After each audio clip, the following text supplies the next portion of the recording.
Welcome back to Accounting 102. Today we'll be talking about job order costing. The objectives of this chapter is to describe cost systems and the flow of costs in a job order system. Use job cost sheet to assign costs to work in process. Demonstrate how to determine and use the predetermined overhead rate. Prepare entries for manufacturing and service jobs completed and sold. And then finally distinguish between under and over applied manufacturing overhead. So let's get into the cost systems. We talked about in Chapter 1, cost accounting focused on measuring, recording, and reporting product costs. The accounts are fully integrated into the general ledger. Perpetual inventory systems provide immediate, up-to-date information on cost of a product. And there's two basic types, a process cost system and a job order cost system. A process cost system is used when large volume of similar products are manufactured, such as manufacturing cereal, refining petroleum, or producing ice cream. Costs are accumulated for a period of time, such as a week or a month, and then the costs are assigned to departments or processes for the specific period of time. Here's graphically what it might look like for making potato chips. You harvest, you clean, you slice, you fry, you bag them. So it's similar products produced over a specified period of time. So if we run this system for a week, a month, whatever it's determined, we'll accumulate the cost in all of these processes, and then that's the cost that goes into the finished goods that we're going to sell. We'll get more into process cost systems next week in Chapter 3. A job order cost system, costs are assigned to each job or batch of goods. So each job or batch has its own distinguishing characteristics. The objective is to compute cost per job. It measures cost for each job completed, not for set time periods. So recording a product cost in a job order system for Disney is that it produced two different films. So on the left, it's an animated film, job 9501. So you've got computer programmers, you've got musical composers, you've got animation talent, voiceover talent. So those are the costs to make that film. In an action thriller, job 9502, we've got actors, stunt people, location fees, stunt person insurance, food caterers, set design. So different types of costs, but it's all costs going into making a movie. So there's distinguishing characteristics and related product costs for these two separate jobs. So we would use a job costing system for this. The flow of cost parallels physical flow of materials as they are converted into finished goods and then sold. So manufacturing costs are assigned to work in process inventory. Cost of completed jobs is transferred to finished goods inventory. When units are sold, their cost is transferred to cost of goods sold account. Here's a basic overview, a little more graphically. So raw material inventory is assigned to work in process. Factory labor, as they're working on the job, they get assigned to work in process, and the manufacturing overhead for that job, again, is assigned to work in process inventory. Once the job is complete, and we have a finished good, we transfer those costs from work in process to finished goods. It sits there in our finished goods inventory until we sell the item. So in this case, we're selling a fire truck. Once we sell that, the costs move from finished goods inventory to the cost of goods sold. So let's look at an example. Wallace Company purchases on account 2,000 lithium batteries at $5 per unit, so $10,000. 800 electronic modules at $40 per unit, so $32,000, for a total cost of $42,000. The entry to record this purchase is like we've seen before. Debit inventory, but in this case we're going to debit raw materials inventory, and credit accounts payable. So nothing has changed from what we've learned in 101 in financial. You buy inventory on account, you debit the inventory account, you credit the liability accounts payable. in this case, since we're breaking up our inventory into separate accounts, it's raw materials inventory.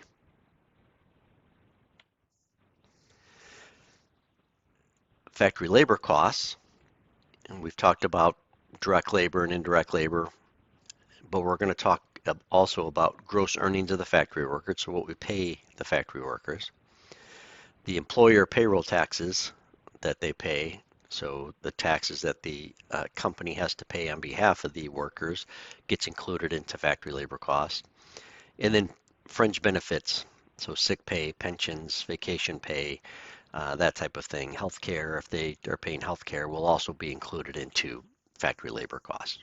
So it's all encompassing costs, not just the wages that are paid. So Wallace incurs $32,000 of factory labor cost. The entry to record factory labor, both direct and indirect, for the month is, we're going to debit the account factory labor, credit payroll liabilities. So that would be salaries pages or payable, taxes payable, vacation pay, accrual, whatever the costs are, those individual liabilities. So we're just summarizing in here into payroll liabilities. Since we're going to be assigning the labor into the work in process and our finished goods, we put it to this factory labor account until we can assign it to a job as we're doing the job costing.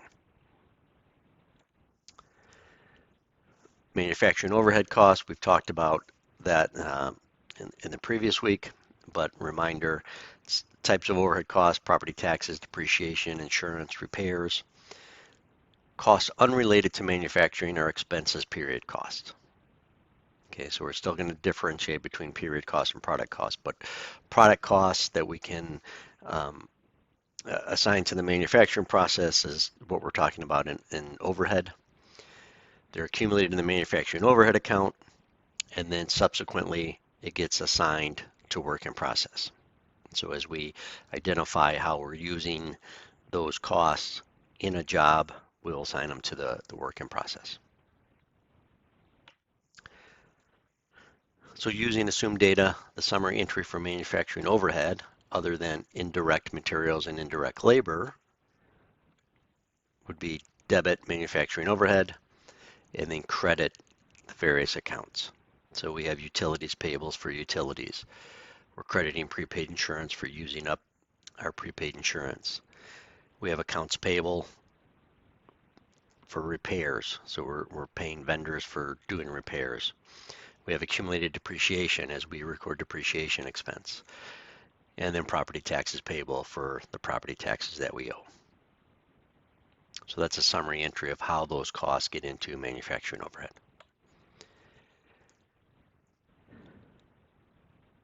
So here's another example walkthrough. During the month, Ringling Company occurs the following manufacturing cost. Raw material purchases of $4,200 on account, factory labor of $18,000, factory utilities $2,200 are payable, prepaid factory insurance of $1,800 as expired, and depreciation on the factory building is $3,500. We're going to prepare the journal entries for each type of manufacturing cost. So first we'll look at the raw material purchases. For purchased raw materials on account, we debit the raw materials inventory, credit accounts payable. We have factory labor of $18,000. That entry that we're going to make now is to debit factory labor, credit payroll liabilities. And then finally, on the overhead, we've got these three different costs here: utilities, insurance, and depreciation.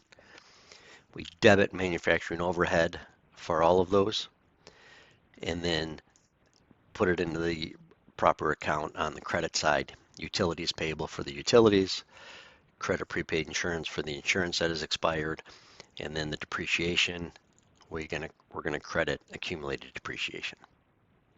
So now all those costs are in manufacturing overhead. Next, we'll look at how we use a job cost sheet to assign costs to work in process. So we've accumulated the costs in raw materials, in labor, and in manufacturing overhead. Now we're going to assign those costs to a job. So assigning these costs to work in process results in the following. We're going to debit the work in process inventory. Okay, so we're going to increase our work in process inventory as we are working towards completing these goods that we're making. And we're going to credit the accounts we just debited in the last section. So our raw materials inventory, we debited that when we purchased it. As we use it, we're going to credit it. The factory labor, we debited when we incurred the labor expense. Now we're going to credit that and move it to work in process as we assign those costs for people that worked on this job.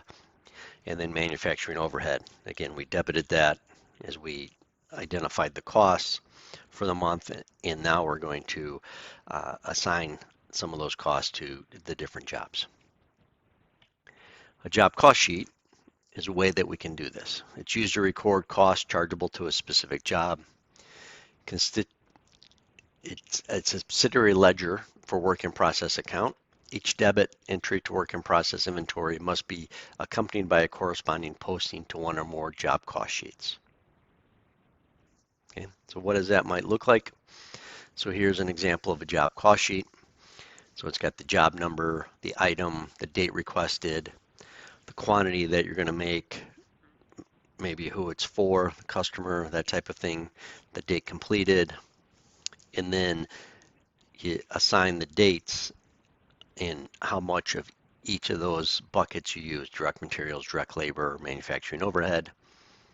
And then at the end, you're going to fill out this bottom part, the cost of completed job, which will summarize the total direct materials, total direct labor, total manufacturing overhead for that job. You get the total cost, and then once you have the total cost and you know the quantity that was produced, you can get a unit cost, which is the total cost divided by quantity.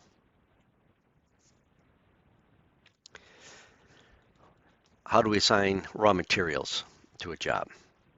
The raw materials are assigned to a job when materials are issued from the material storeroom in response to request.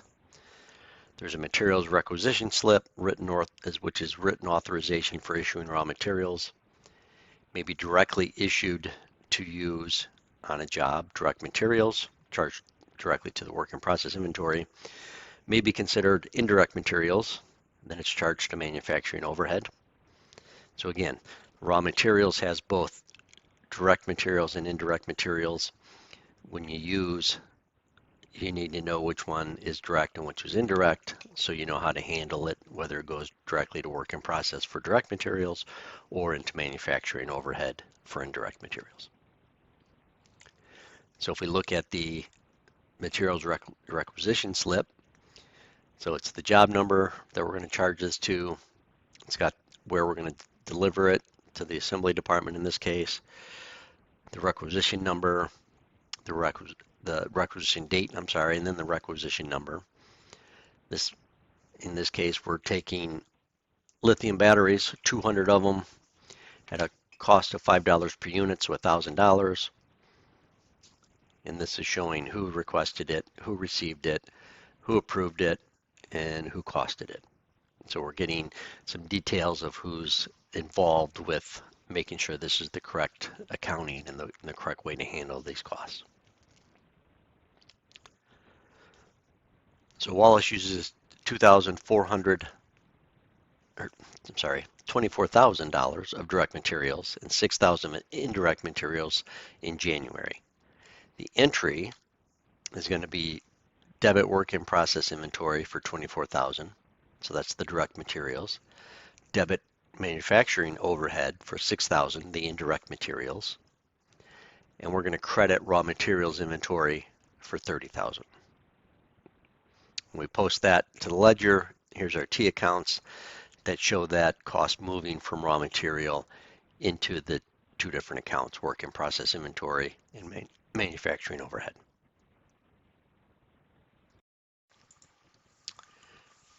And here's just kind of an illustration of how that works. We've got the different materials requisition slips that goes into the subsidiary ledger, the job costing, and finally into the general ledger when we make the journal entry. Now we'll talk a little bit more about factory labor costs. So this is assigned to jobs on basis of time tickets. Time tickets are prepared when work is performed. The time tickets indicate the employee name, hours worked, the account and job to be charged, total labor costs. So the employees have to understand and record what job they're working on, and then based on their number of hours and their hourly rate, we get a cost assigned to that job. So here's an example of a time ticket, employee number 124, John Nash. We've got the job number that this is going to be applied to. He worked 4 hours, he gets paid $10 an hour, so with $40 get charged to that job. So time tickets are subsequently sent to the payroll department, which combines the employee's hourly gross wages from the time tickets, plus payroll taxes, associated fringe benefits. If the $32,000 total factory labor cost consists of $28,000 of direct labor and $4,000 of indirect labor, we would make this following entry. We would debit work in process for the direct labor, because that goes directly to work in process. The indirect labor, the $4,000, goes into manufacturing overhead, so we're going to debit manufacturing overhead for $4,000 and then credit that factory labor of $32,000. So again, earlier we debited that factory labor for $32,000. Now we're taking it out and putting it into manufacturing overhead and work in process. And then when we post it, factory labor goes to 0 and it shows up in either work in process or manufacturing overhead. And then here's the general ledger and some of the time tickets going into the job cost sheets, what the general ledger looks like in work in process. So you can see graphically what we just did with those entries. Danielle Company is working on 2 job orders. The job cost sheets show the following: direct materials and direct labor. So under direct materials, job 120 is $6,000, job 121 is $3,600. Direct labor, job 120 is $4,000, job 121 is $2,000. So we're going to prepare the summary entries to record the assignment of cost to work in process from the data on the job cost sheets. So now we'll look how those entry works for direct materials. We're going to debit work in process inventory, $9,600, credit the raw materials inventory, $9,600. We get that by just adding the 2 jobs together, the $6,000 for job 120, $3,600 for job 121 gets us the $9,600. So it's direct materials, so it's going directly into work in process, and we credit the raw materials inventory. For direct labor, we do the same thing. We're going to debit work in process, but in this case the credit is to factory labor. We just add the 2 jobs together to get the summary journal entry.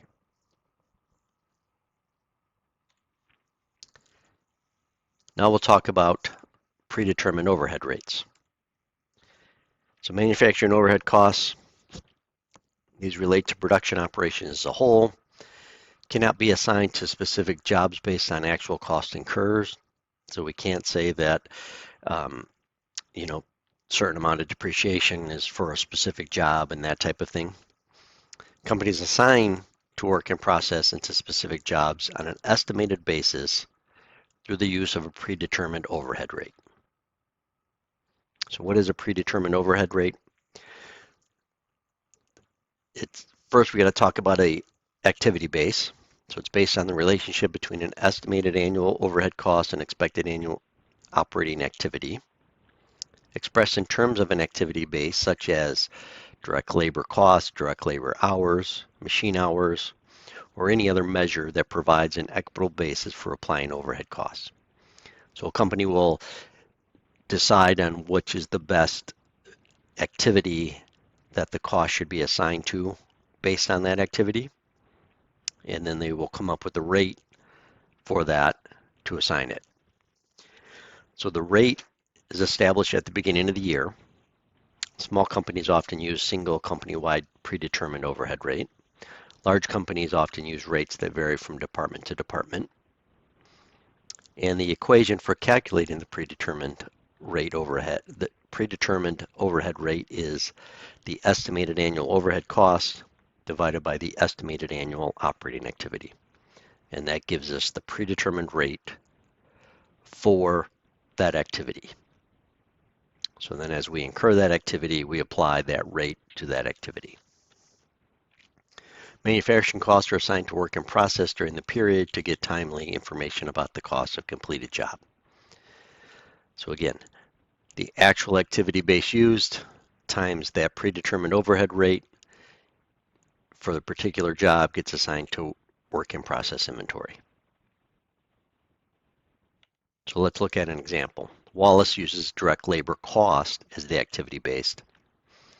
Assuming that the company expects annual overhead costs to be $280,000 and direct labor costs for the year to be $350,000. If we take the 280 divided by the 350, it's 80%. That's our predetermined overhead rate. This means that for every dollar of direct labor, Wallace will assign 80 cents of manufacturing overhead to a job.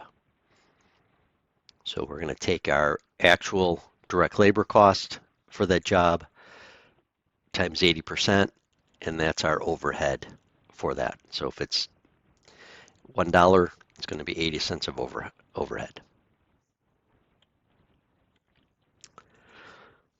Wallace applies manufacturing overhead to work in process after assigns direct labor cost. Calculate the amount of applied overhead, assuming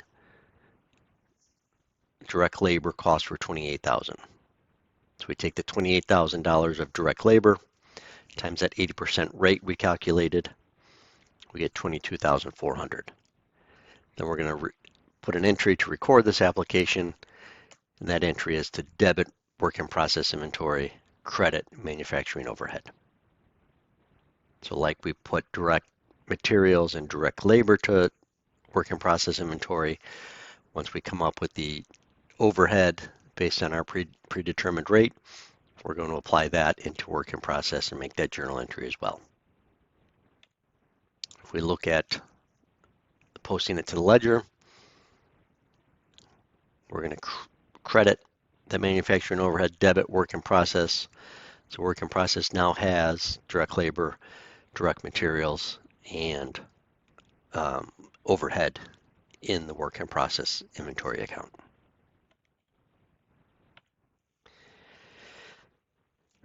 And then here's graphically also how we assign to the different jobs the manufacturing overhead based on that predetermined rate.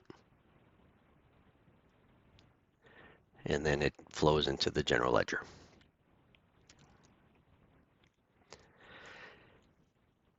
At the end of each month, the balance in work in process inventory should equal the sum of costs shown on the job cost sheets of unfinished jobs. So if we have our job cost sheets to the right there, jobs 101, 102, and 103.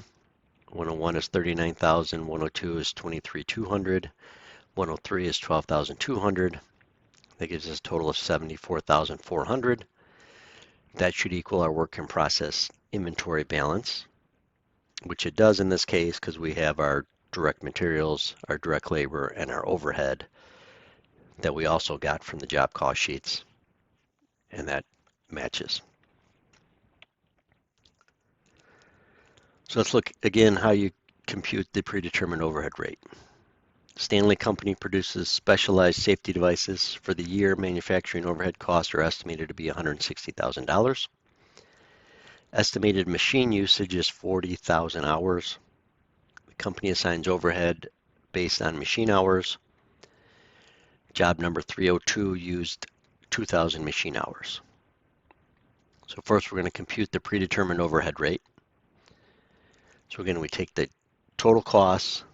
The overhead costs we're estimating to be 160, so we're going to take that 160,000 divided by the activity. In this case, we're using machine hours. So 40,000 hours we expect the machine to run during the year. So the $160,000 divided by 40,000 hours is $4 per machine hour. So each job, we calculate the machine hours that are used and apply that times the $4 per hour. So how much of overhead is allocated to job 302? It used 2,000 machine hours times the $4 rate, so $8,000 of overhead goes to job 302.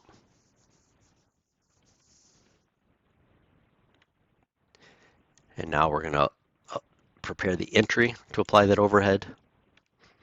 That entry is to debit work in process inventory for the $8,000 and credit manufacturing overhead.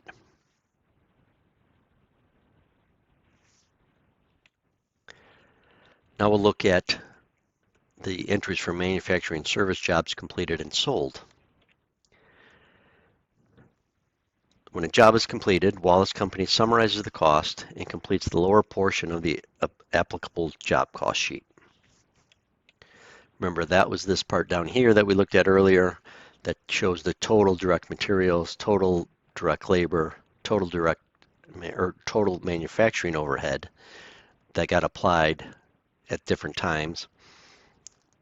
Total unit cost, or total cost, 39,000. We made 1,000 units, so our unit cost is $39 per unit. Okay, so we've completed this job. It's now finished goods. When we finish it, we make the entry to transfer its total cost to finished goods. That's a debit to finished goods inventory, credit to the work in process. So we've accumulated the cost in the work in process. We then identify which ones of those were completed, and we move to finished goods, and we do that entry to move it to finished goods.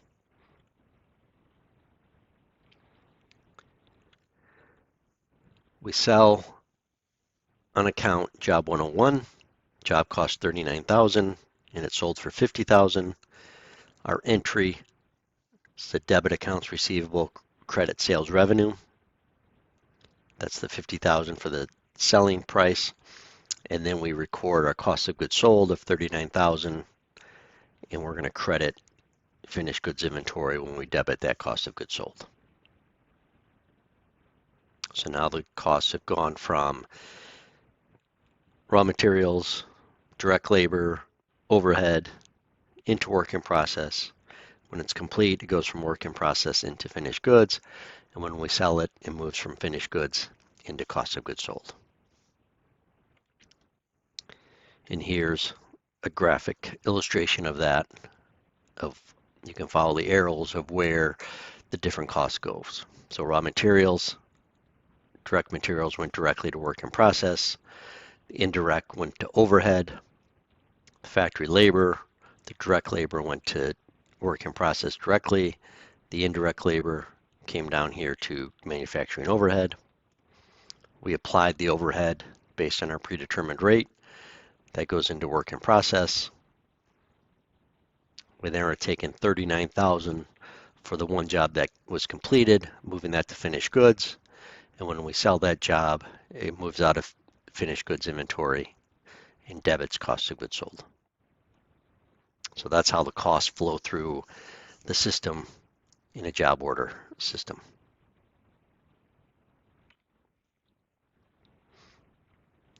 So documents. We've talked about materials requisition slips. This is requisitioning materials to get moved into the production process. We have labor time tickets so that we can know how much labor, direct labor, was spent on that job. It goes onto the job cost sheet as well. And then the predetermined overhead rate is how we get overhead assigned to that job. The job cost sheet then summarizes that. Job order costing for service companies. While service companies do not have inventory, techniques of job order costing are still quite useful in many service industry environments. So we'll think about the Mayo Clinic for healthcare, PricewaterhouseCoopers for accounting, Goldman Sachs investment banking. These companies need to keep track of their cost of job performed for specific customers to evaluate profitability of medical treatments, audits, or investment banking engagements. So many service organizations bill their customers using a cost plus contract. What that means is that a customer's bill is the sum of the costs incurred plus a profit amount that is calculated as a percentage of the costs incurred. To minimize conflicts with customers and reduce potential contract disputes, service companies that use cost plus contracts must maintain accurate and up-to-date costing records. So let's look at Dorm Decor. It's an interior design company. The entry to record the assignment of $9,000 of supplies to projects, $7,000 direct, $2,000 indirect, is debit service contracts in process for the direct costs, overhead for the indirect costs. So this is the cost of supplies in this case, and we're going to credit that account supplies. So similar to raw materials that we use in a job order costing that we talked about for manufacturing, similar type of process. We're just having the names of the accounts slightly different. Now the employee payroll costs, $100,000, $84,000 direct, $16,000 direct, so some support people. The $84,000 direct cost of the payroll goes to the service contracts in process. Again, similar to our work in process account, or work in process inventory account. Operating overhead, similar to manufacturing overhead, gets the indirect costs, and we have our payroll liabilities. And then finally, applying the operating overhead, and they've determined that the rate of 50% of direct labor costs. So direct labor was 84,000 times 50%. So $42,000 goes from operating overhead to service contracts in process, just like we did with manufacturing, where we debited work in process and credited manufacturing overhead. In a service organization, we're debiting service contracts in process and crediting operating overhead. When we complete the project,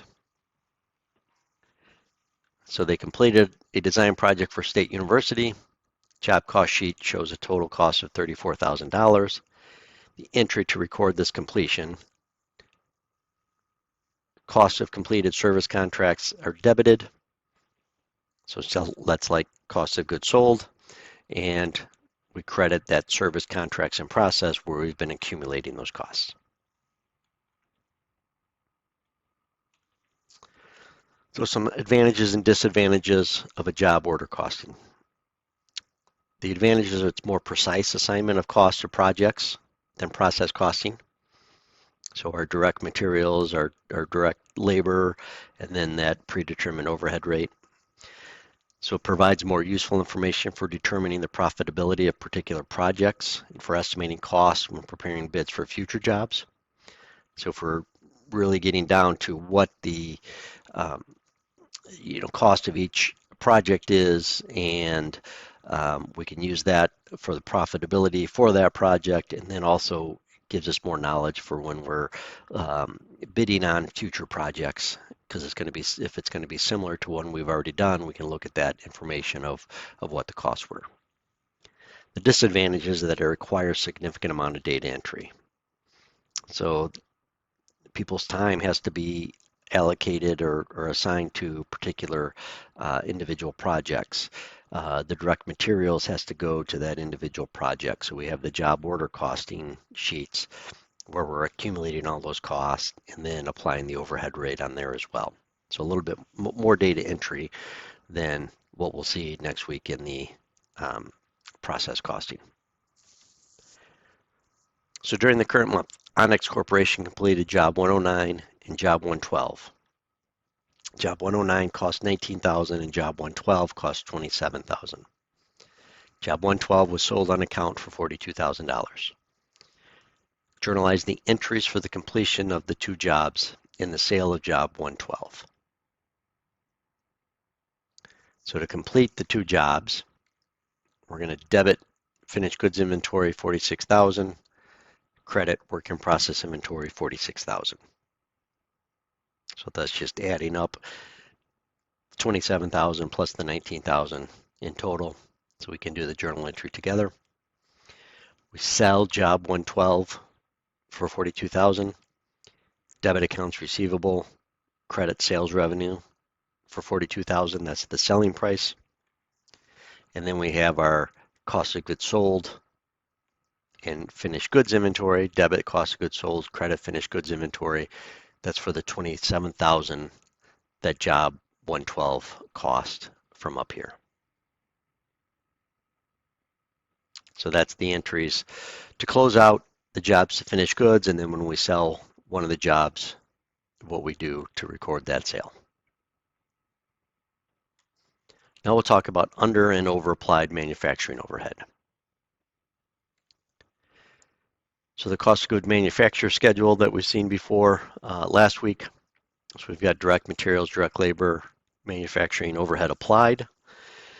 Gives our total manufacturing costs. We had no work in process beginning of the month, so that work in process, total work in process is just what we manufactured this month. And then we're going to subtract our work in process at January 31st to give us our cost of goods manufactured. Okay. Now a debit balance in manufacturing overhead means that overhead is under applied. So a debit balance means overhead is under applied. A credit balance in manufacturing overhead means that overhead is over applied. Okay, so if we think about that, when we apply our manufacturing overhead based on the rate that we've come up with at the beginning of the year, based on whatever activity, we credit manufacturing overhead and debit work in process. Okay, if we end up with a credit balance, that means our credit to manufacturing overhead when we move it to work in process was more than the costs that we actually incurred and debited into manufacturing overhead. If our costs are more than what we applied to the jobs based on our rate, we're going to be left with a debit in manufacturing overhead because our debits are going to be more than our credits that gets moved to work in process. And that's under or over applied overhead. Any year imbalance in manufacturing overhead is eliminated by adjusting our cost of goods sold. So under applied overhead is debited to cost of goods sold. Again, we have under applied overhead when there's a debit balance in manufacturing overhead account. If we're over applied, so we have a credit balance in that account, we're going to credit that to cost of goods sold. So let's look at an example. So we incurred manufacturing overhead, 13,800, 6,000, and 4,000. So that's the actual amounts that we incurred. We applied 22,400 to our jobs and then moved that into work in process based on our predetermined rate. We're left with a balance debit of 1,400. So we have 1,400 debit balance in manufacturing overhead. The adjusting entry is to debit cost of goods sold for that 1,400 and credit manufacturing overhead 1,400.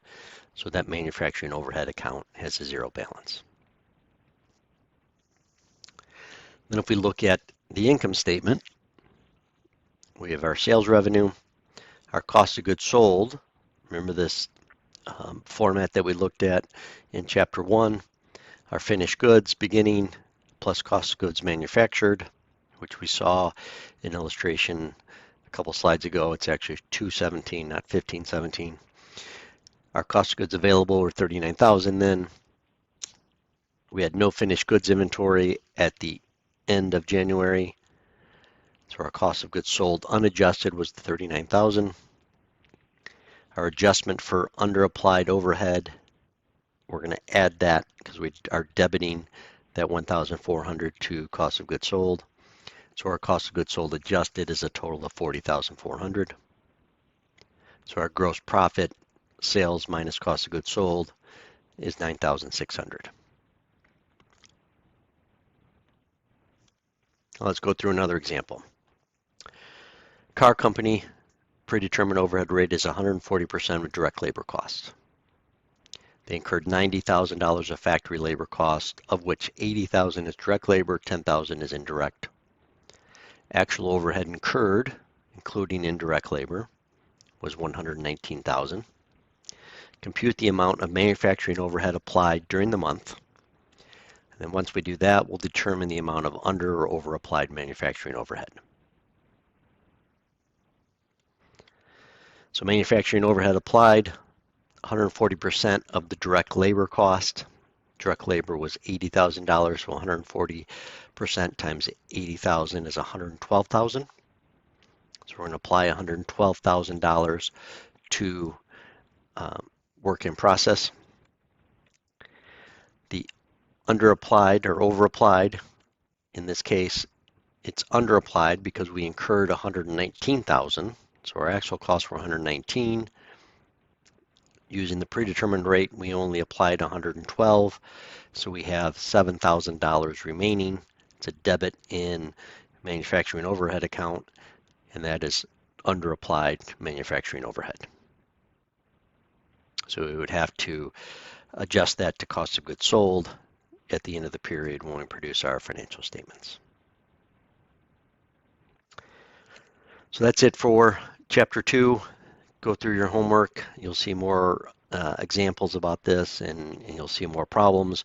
There's some other helpful information on Blackboard, looking at the 5-minute videos and that type of thing. And always reach out if you have questions. Thank you.